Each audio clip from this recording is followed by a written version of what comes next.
Diving with someone you've never met can feel shaky at best. What if they're careless or inexperienced? You're not alone in that worry. Meeting people is tough. When you have to trust them with your life on a dive, that's even tougher. In this video, I'll show you some things that you can work out with your buddy to make sure you can dive safely and perhaps find a long-term dive buddy. We'll focus on building quick rapport, clear communication, and ensuring you both stick together underwater. Think of it as an underwater icebreaker that could save your life. No small talk required. But why do buddy pairings often feel off before you even enter the water? Many divers step onto the boat assuming that buddy pairings will just work themselves out. But reality is less reassuring. Buddy separations in mixed groups are far too common than they should be, and most of these trace back to mistakes made before anyone even entered the water. The most common culprit is skipping the crucial pre-dive conversation. It's easy to get distracted by gear checks and feeling awkward making small talk with a stranger, but avoiding this short exchange is where problems start. Failing to establish rapport isn't just a social misstep. It leaves both divers guessing about skills, expectations, and trustworthiness, which can quietly undermine the entire dive. Trust comes from asking the right questions and setting clear expectations. Start by clarifying your buddy's experience. Are they fresh out of certification, or have they logged hundreds, if not thousands, of dives? This isn't about bragging rights. It's about knowing if someone needs your extra guidance or expects you to keep up. And I can't state this enough. If you're an experienced diver, I want you to be a role model diver to help other divers improve. While if you are a new diver, I want you to be clear about it and communicate your weaknesses. And you might have just found a mentor to help strengthen them over time. Over the years, I've learned a ton from other divers and made good friends doing this. Undiscussed gaps in skill or comfort level tend to show up at the worst possible moments underwater. Before the dive, ask a few simple questions to get aligned. Do they know the dive site? Are there environmental concerns like current, surge, boats, or low vids to watch for? Are either of you nervous? This quick exchange can tell you everything you need to know to be a supportive and prepared dive buddy. From there, move into the gear check. You can use BORF, which is buoyancy, weights, air, releases, and final checks, or any system you'd like. But be sure to be consistent. A system will allow you to quickly go through your check marks to make sure that every diver in your group or between your buddy pairing is prepared in a consistent manner. But of course, most importantly, make sure that air is on, the weights are in, hoses are not tangled, nothing is dangling, and your alternate air source is secured and accessible. And if you see that your buddy has some interesting gear or setup that you're not familiar with, ask about it. If the site allows, do a quick in-water bubble check. One diver dips under to look for leaks on the other's gear before descending. I know some divers like to descend a little bit before the dive as a pre-weight check, but also as a buddy check. If it's quick to do and you have that preference, feel free to do it. But you're doing the bubble check either way, and that's the important thing. It only takes 30 seconds and can prevent an abort later and deeper into the dive. Now talk about the objective. Are you both aiming to explore the wreck? Is someone planning to take photos or video? If so, agree on a plan that works for you. Maybe you reach the destination first. Then stay there while the photo diver captures what they want. A common issue for separation in diving is often someone or both divers taking photos or videos. There is nothing wrong with that, but it's important to discuss how you will both handle it. If one person is taking video and the other diver is steadily pushing ahead as fast as can be, that's not okay. You'll be separated in no time. If one or both are taking photos or videos, both of you need to be extra aware to stay near each other. Establish an agreement. whether it's shining your light or putting your hand on their shoulder to let you know, hey, I'm gonna go take a picture of that turtle, okay? That quick exchange can make sure you both stay together and the other diver knows where you're going and maybe wants to take a photo too. And then next, let's talk about turn pressure. Decide on the pressure at which the dive will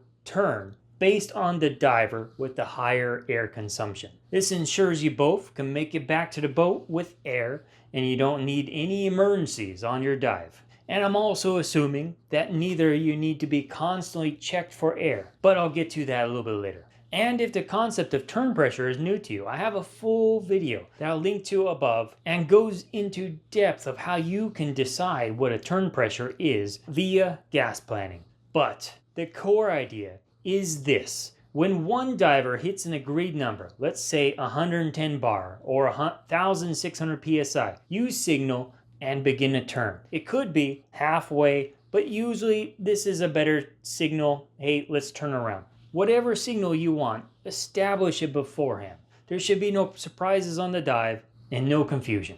And back to the gas checks. You don't have to ask your buddy for their gas every 5 minutes unless they're new or seem stressed. If they are, just mention that you'll check in from time to time and ask them for their gas level. And you can simply communicate, this is just until I get to know your air consumption better. Next, emergency procedures. It's great to establish what happens if the two of you get separated. This is entirely going to be an agreement between the two of you or your group. But a good starting point is if you lose sight of your buddy, stop and spend 1 minute scanning for bubbles or movement. If you don't reconnect, ascend slowly to the surface. Deploy a DSMB if you're comfortable with it. It makes you easier to find. A savvy diver can look for your bubbles at the surface, but they're not always easy to find, especially in darker or rougher conditions. So a DSMB can really help you find each other at the surface easier and faster. It's a good discussion to have, as some may follow slightly different guidance, but as long as you agree before the dive and understand the procedure to follow, that's what's important. And finally, talk about communication. Go over basic hand signals and confirm you're both using the same ones for OK, low pressure, and turn around. Whatever signals you want to use, establish those three at least. One important thing once you start to dive is you want to maintain visual contact and check in often. This could be a quick eye-to-eye glance. Are you okay? And in return, okay. This simple check-in just makes sure that you're both keeping an eye on each other. You don't need to be pedantic about it, but a simple check-in also helps calm new divers as well. And sometimes you get in a situation where one diver swims like a mermaid with a mission to get somewhere as fast as possible. If they're not making eye contact and turning around, hey, where's my buddy? Separation's gonna happen within no time. So look, acknowledge each other, check in frequently that they're still there. And this all might sound like a lot, but it's really not. With practice, this entire chat can take 5 minutes or less, one time with your new dive partner. Think of it as your dive buddy checklist.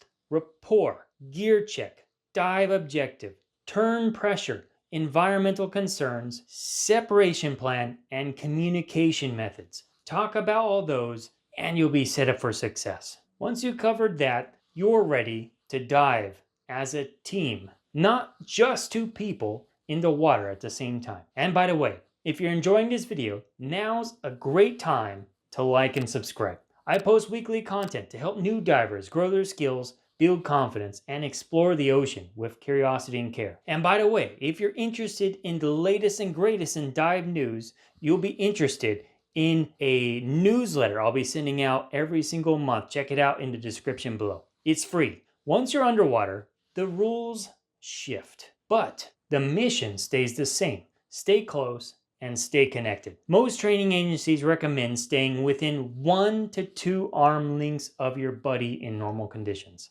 That's not a strict law, but it's a good benchmark. You want to stay especially close in low visibility conditions, but you shouldn't be kicking each other on every fin stroke either. I personally suggest a little bit more modest 3 meters or 10 feet at all times, and closer if conditions demand it. The distance allows you to react instantly if something goes wrong, a free-flowing regulator, a cramp, or a sudden loss of buoyancy. It also helps in places with poor visibility, surge, or crowding. Conditions can change very quickly.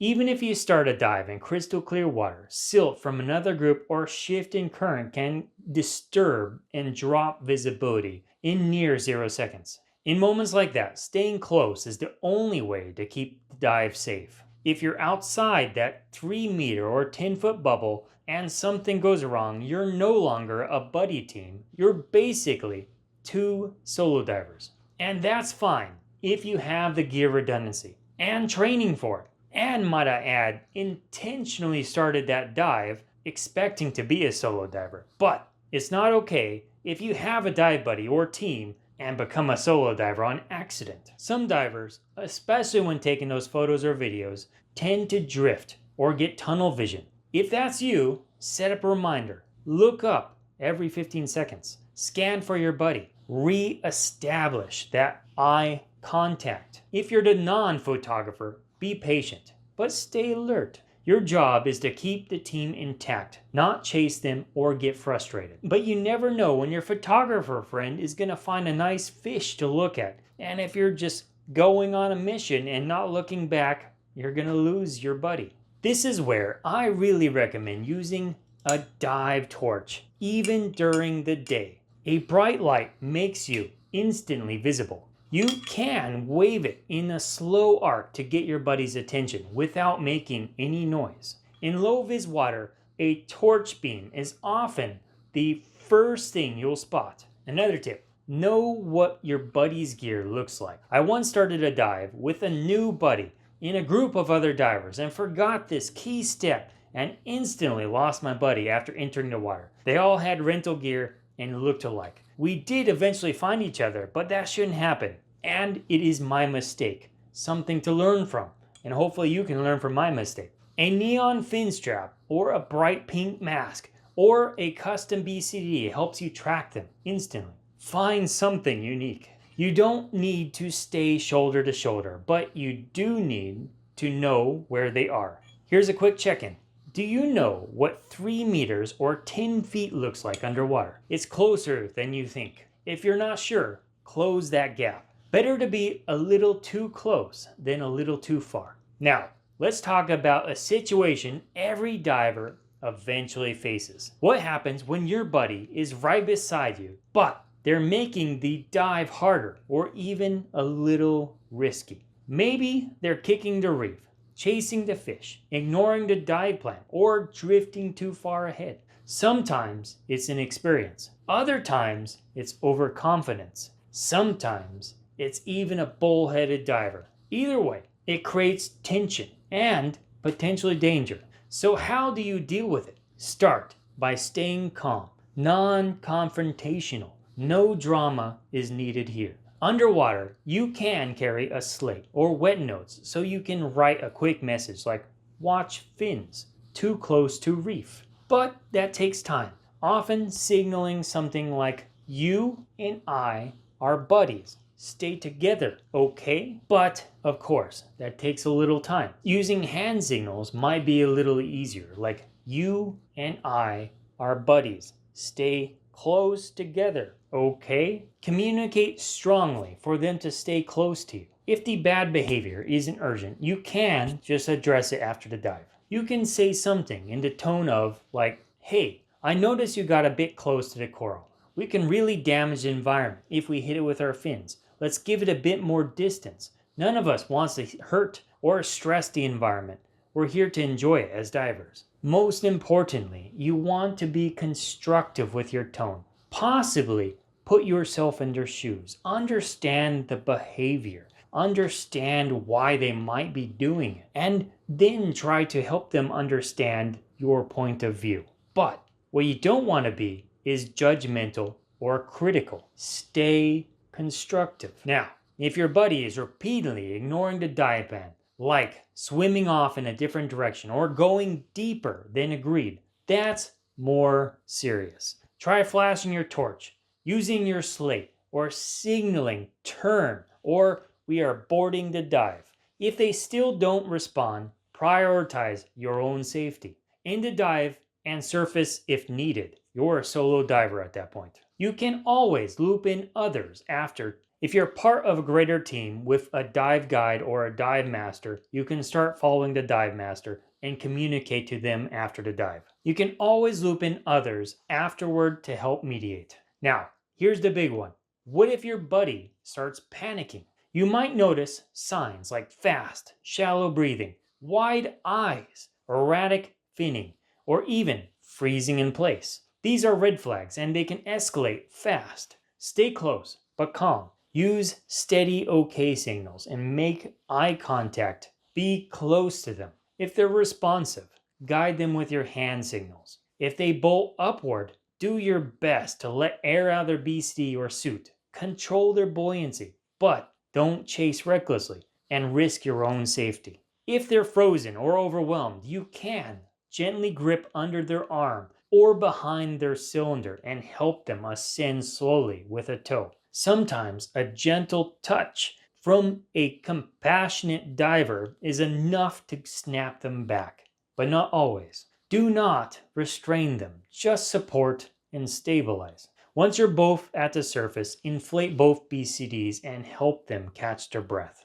After the dive and you're back at shore, you can take the time to talk. Ask what happened, validate their feelings, and gently review how to avoid it next time. This is where your mindset really matters and an experience as a diver. If you're the more experienced diver, be calm, patient, and understanding. It is possible to take a bad dive experience and make it into a learning experience that makes a diver more passionate and a better diver in the long run. A harsh or dismissive buddy can make them never want to dive again. But a good buddy? That's someone who makes the ocean feel safe and exciting, no matter what level you're at. The best buddies are proactive, not reactive.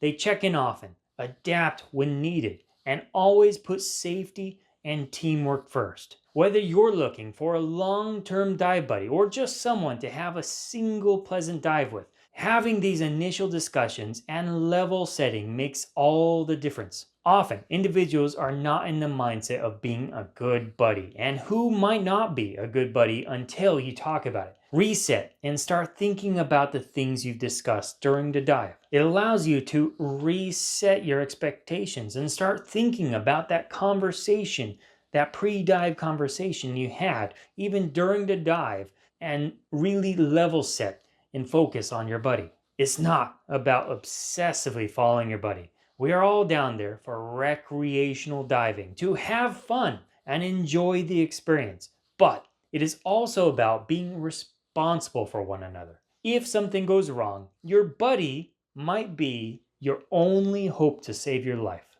If you're both tuned in, locked in, and working together, odds are things won't go wrong at all. If you enjoyed this video, I have a whole beginner and intermediate diving playlist that helps you reinforce good habits, learning new tips, and improving your diving. Check them out here and here. The more you know, the more you'll love and protect the ocean. Until next time.